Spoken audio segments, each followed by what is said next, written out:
Assalamualaikum warahmatullahi wabarakatuh. Alhamdulillah, jumpa lagi dengan pelajaran IPA kelas 7 TS Negeri 5 Pasuruan. Anak-anak, terapkan protokol kesehatan 5M. Memakai masker, menjaga jarak, mencuci tangan, menjauhi kerumunan, dan membatasi mobilitas. Hari ini kita akan belajar pencemaran lingkungan.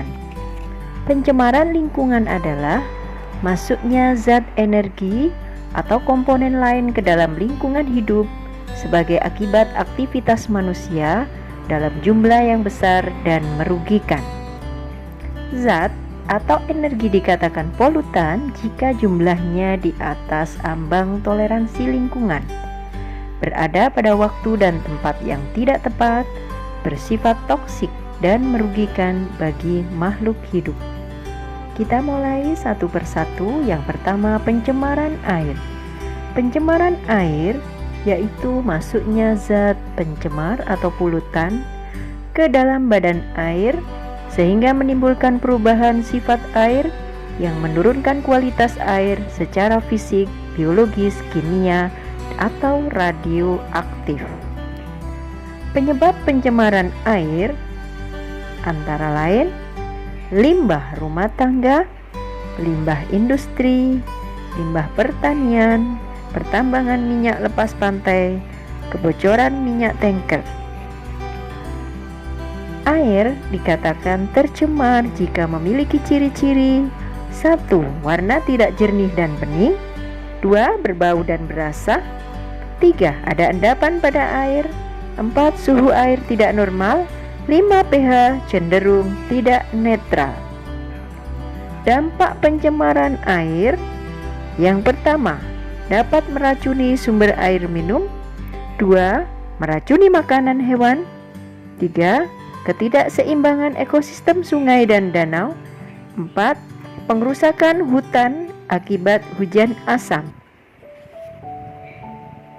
Upaya penanggulangan pencemaran air adalah limbah-limbah industri sebelum dibuang harus dinetralkan terlebih dahulu.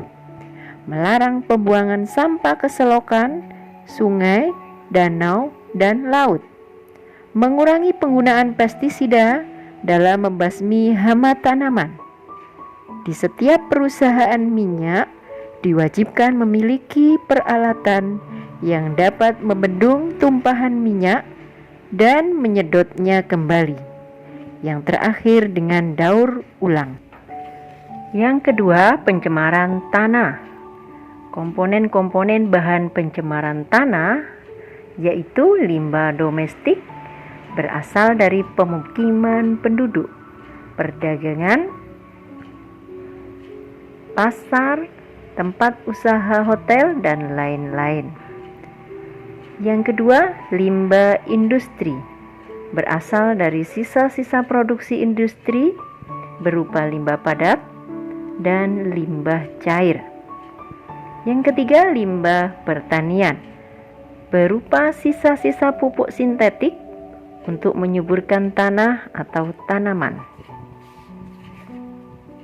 Upaya penanggulangannya adalah 1.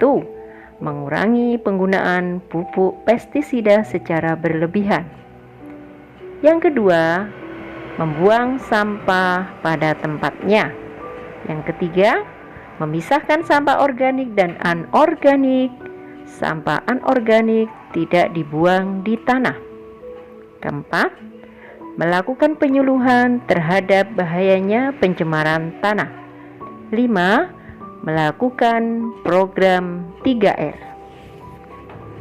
Pencemaran yang ketiga adalah pencemaran udara.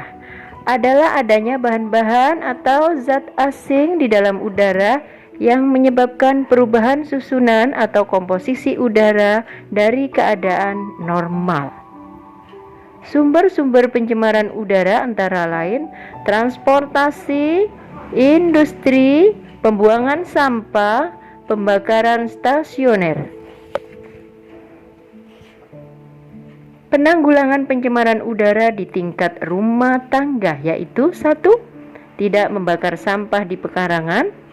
2. Segera mematikan kompor atau kayu bakar jika proses memasak selesai. 3. Menanam tanaman hias di pekarangan atau di pot. Sedangkan penanggulangan pencemaran udara tingkat wilayah yaitu 1. Ikut berpartisipasi dalam gerakan penghijauan.